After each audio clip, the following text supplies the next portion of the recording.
नमस्कार दोस्तों, मैं आपका अम्बरीश कुंडली और आप सभी को मेरे अम्बरीश कुंडली यूट्यूब चैनल के लिए आदरणीय स्वागत है। दोस्तों, मैं आज दिल्ली के एकमात्र शासक की रजिया सुल्तान के बारे में इस वीडियो में बताना चाहता हूं। दोस्तों, वो कैसे राज्यभार किया और वो कैसे अन्य राज्यों के ऊपर आक्रमण किया, ये सब मैं इस वीडियो में आप सभी को बताना चाहता हूँ। आओ दोस्तों, इस वीडियो को आगे बढ़ाएंगे।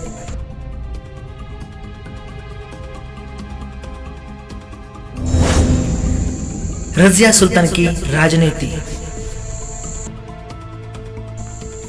दोस्तों, रजिया अल दिन यानी रजिया सुल्तान की एक कालावधि 1205 से सन 1240 तक। शाही नाम जलालत उद दिन रजिया, पारसी या उर्दू इतिहास में जिसे सामान्यतः रजिया सुल्तान या रजियाल सुल्तान के नामों से जाना जाता है।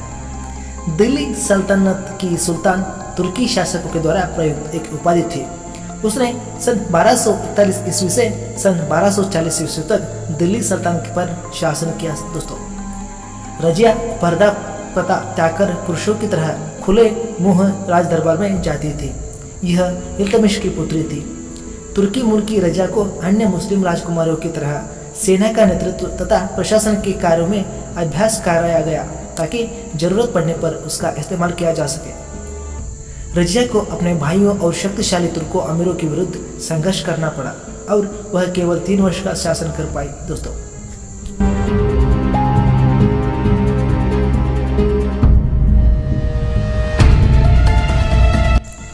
दिल्ली में सुल्तान की अनुपस्थिति का लाभ उठाकर रजिया लाल वस्त्र पहनकर यानी न्याय की मांग का प्रतीक इसका नमाज के अवसर पर जनता के सम्मुख उपस्थित हुई। दोस्तों, उसने शाह तुर्कान के अत्याचारों और राज्य में फैली अव्यवस्था का वर्णन किया तथा आश्वासन दिया कि शासक बनकर वह शांति एवं सुव्यवस्था स्थापित करेगी। रजिया से तुर्क अमीर और आम जनमानस प्रभावित उठे। जनता ने राजा महल पर आक्रमण कर शाह तुर्कन को गिरफ्तार कर लिया एवं रजिया सुल्तान घोषित कर दिया। फिरोज शाह जब विद्रोही से भयभीत होकर दिल्ली पहुंचा तब उसे भी कैद कर लिया गया तथा उसकी हत्या कर दी गई। नवंबर 1231 में रजिया सुल्तान के पद पर प्रतिष्ठित हो गई।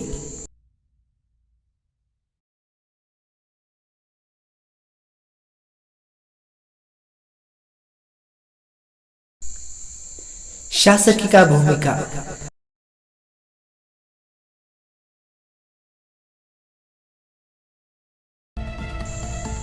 रजिया को उसके पिता शमसुद्दीन इल्तमिश की मृत्यु 12 अप्रैल 1241 के पश्चात दिल्ली का सुल्तान बनाया गया। इल्तमिश पहला ऐसा शासक था जिसने अपने बाद किसी महिला को उत्तराधिकारी नियुक्त किया। स्रोतों के अनुसार पहले उसके बड़े बेटे को उत्तराधिकारी के रूप में तैयार किया गया, परंतु दुर्भाग्यवश उसकी अल्प आयु में मृत्यु हो गई। लेकिन मुस्लिम और को इल्तमिश का किसी महिला को वारिश बनाना नामंजूर था, इसलिए उसकी मृत्यु के पश्चात उसके छोटे बेटे रुकनुद्दीन फिरोज शाह को राज सिंहासन पर बैठना गया। रुकनुद्दीन का शासन बहुत ही कम समय के लिए था, इसलिए इल्तमिश की विधवा शाह तुर्कान का शासन पर नियंत्रण नहीं रह गया था। विलासी और लापरवाह रुकनुद्दीन के खिलाफ जनता में इस सीमा तक आक्रोश उमड़ा कि 9 नवंबर 1941 को रुकनुद्दीन तथा उसकी माता शाह तुर्कान की हत्या कर दी गई। उसका शासन मात्र 6 माह का था। इसके पश्चात सुल्तान के लिए अन्य किसी विकल्प के अभाव के मुसलमानों को एक महिला को शासन की बागडोर देनी पड़ी और रजिया सुल्तान दिल्ली की शासिका बन गई।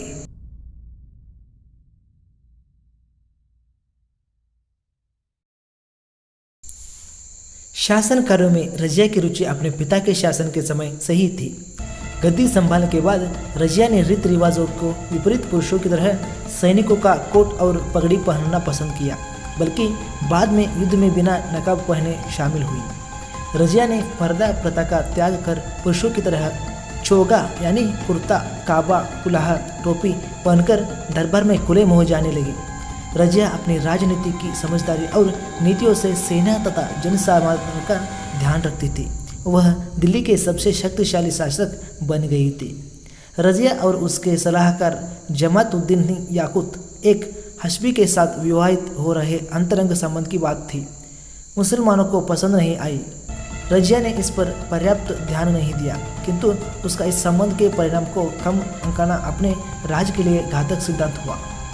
कुछ स्रोतों के अनुसार रजिया और युकुत प्रेमी थे, अन्य स्रोतों के अनुसार वे दोनों करीब दोस्त विश्वास पात्र थे। इस सबसे रजिया ने कुर्ता वर्ग में अपना प्रति ईर्ष्या को जन्म दे दिया था, क्योंकि याकूब तुर्क नहीं था और उसे रजिया ने अश्वासरा का अधिकारी नियुक्त कर दिया। भटिंडा के राज्यपाल मलिक इख्तियार उद्दीन अल्तुनिया ने अन्य प्रांतीय राज्यपालों, जिन्हें रजिया का अतिरिक्त नामंजूर था, के साथ मिलकर विद्रोह कर दिया।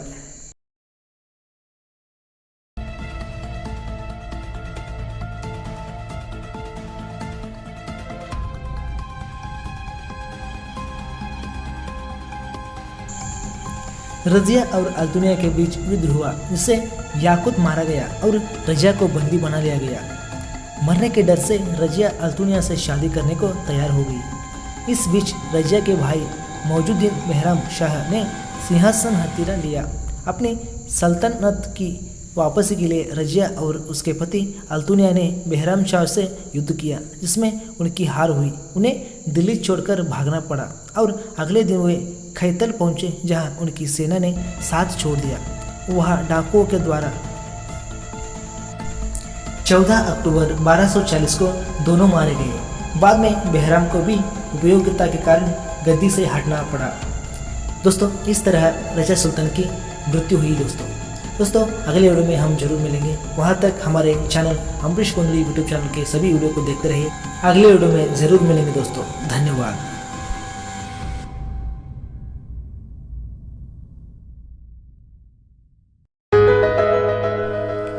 ಸ್ನೇಹಿತರೆ, ಇದೇ ರೀತಿಯ ಇಂಟ್ರೆಸ್ಟಿಂಗ್ ಮತ್ತು ಇನ್ಫಾರ್ಮೇಟಿವ್ ಹಿಸ್ಟಾರಿಕಲ್ ವಿಡಿಯೋ ಬೇಕಾದರೆ ಇವತ್ತೇ ನಮ್ಮ ಚಾನಲ್ ಅಂಬರೀಶ್ ಕುಂಡ್ಲಿ ಯೂಟ್ಯೂಬ್ ಚಾನಲ್ನ ಸಬ್ಸ್ಕ್ರೈಬ್ ಮಾಡಿ.